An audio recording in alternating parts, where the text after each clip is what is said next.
All right, welcome back to another hoop tutorial. And today we're gonna be learning something really fun.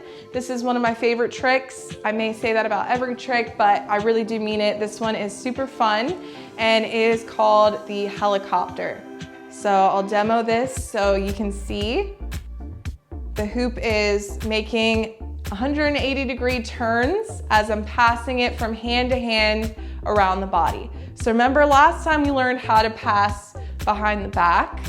So you're gonna wanna make sure that you've done that at least for a little bit before you advance onto this trick, because this is getting a little bit more advanced now. The hoop is moving, it's not just going in a vertical plane. We've got it going in crazy 360 directions, okay? So before we even get started with the passing behind and in front, I want you to get comfortable with just having the hoop out to your side and then rotating it side to side.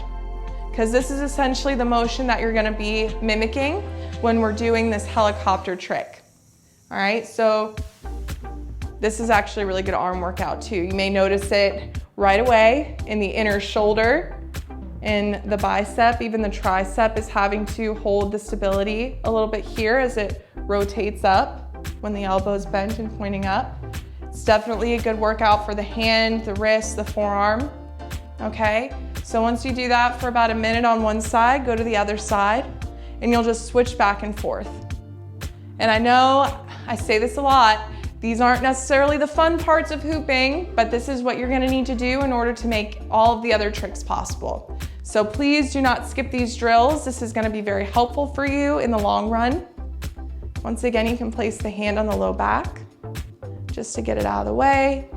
This is also really good performance mannerism. So if you ever plan to perform or do a little routine for anyone that you know, then you want to make sure that the hand is behind the back so that you're not just having a limp noodle arm resting next to you.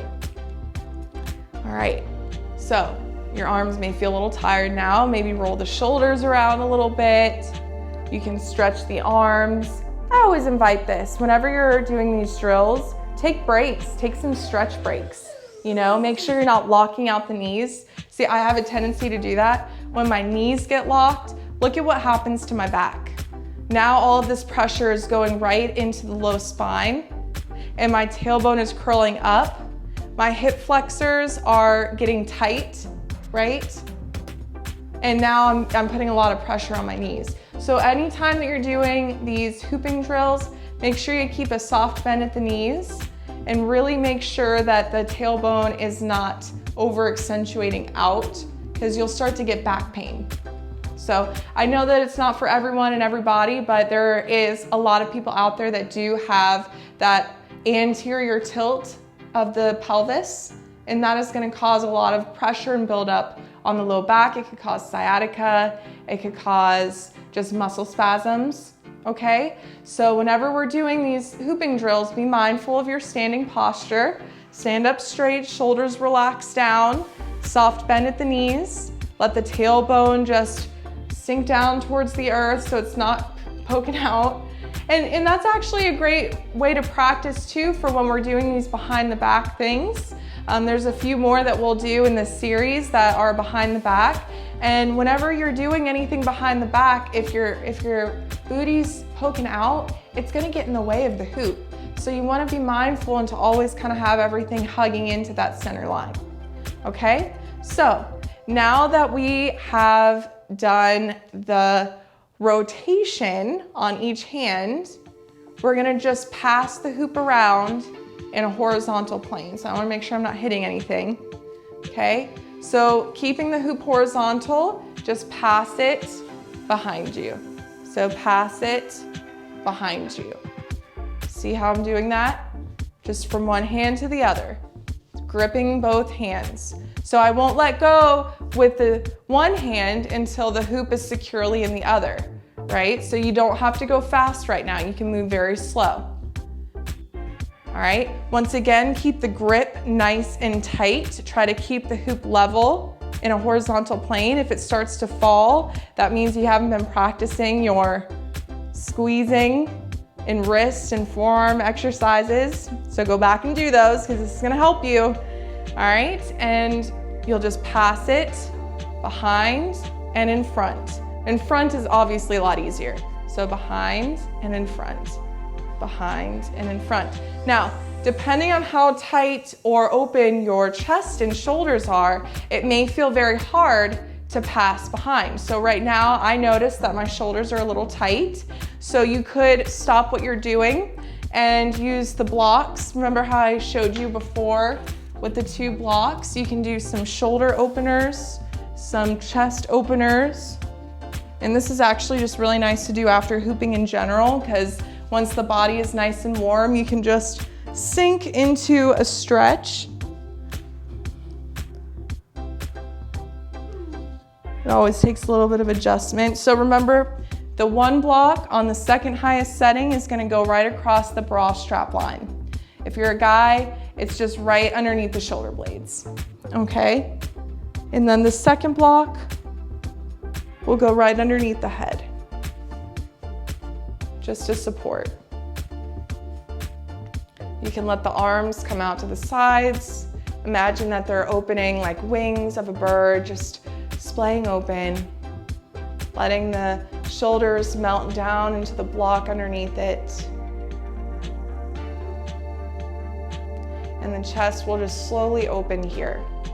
So you can stay here for 2 to 3 minutes if you need to, just opening up the shoulder, opening up the chest. And this will make it a lot easier to do a behind the back toss. So if you notice that you're struggling with that part of the trick, then just do some shoulder openers, do some heart openers, okay? So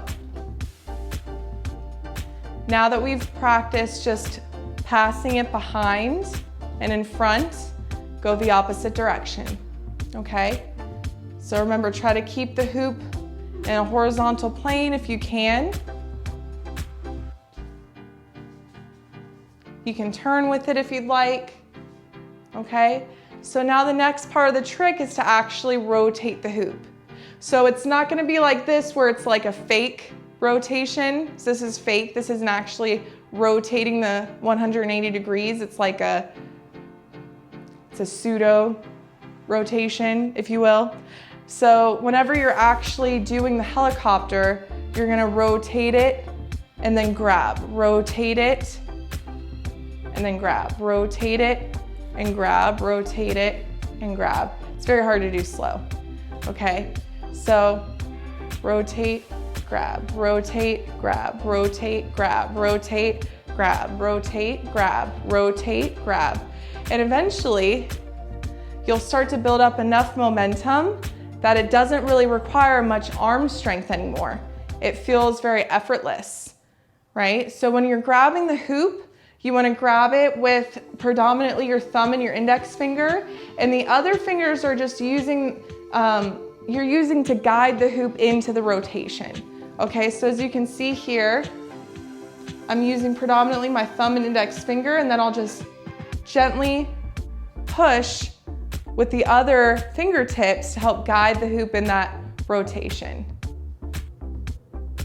All right, so you don't have to grip the hoop so intensely as you're doing that. Because once again, as we talked about before, if you're gripping the hoop so solidly, then you're actually locking up your shoulder, you're locking up your elbow and your bicep, your forearm, and it's gonna be harder to do that rotation unless you soften the grip, okay? So you maybe even try that a little bit, see how it feels with a strong grip versus a soft grip, okay?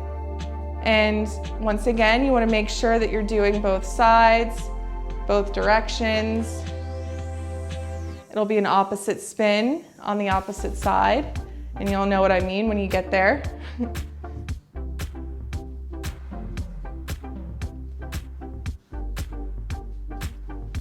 All right, so that's pretty much it. You really want to make sure you have enough space to be practicing this one. This can get kind of tricky to do in a very closed space. You may break something that you didn't expect to break. I have done that before. So I recommend going outside for this one. That way, if it flings out of your hand, you aren't going to break that really nice vase that your grandma gave you years ago, right? So just be careful with that. Also, if you have pets around, they will get spooked if the hoop flies off and lands on them. And you don't really want to scare your pets with the hooping. You want to make sure that they have a good relationship with your hoop as well. So just be mindful if they're around. You don't want to smack them in the head with your hoop if it flies off your hand. So you have a lot to practice. You know, you have a lot more to do with hand hooping, so it would be a good idea to continue doing this drill of just letting the hoop go across the top of the hand, reverse the directions, right? And then doing your 2-beat weave. Remember, forward, up and down, forward, up and down, turning, passing it behind the back. And then what we learned today, which was the helicopter, and passing it behind and in front, but this time horizontal and spinning. So as you can see, we are getting more and more advanced each time we move into the next tutorial. We're building off the previous one. So don't skip tutorials. Don't try to go ahead. This is not the kind of progression series that is going to help you out if you're going to try to skip things and go ahead and not actually do the work. So commit to doing 10 minutes a day. Keep practicing. I'm sure you're doing great. And, you know, I will see you on the next lesson.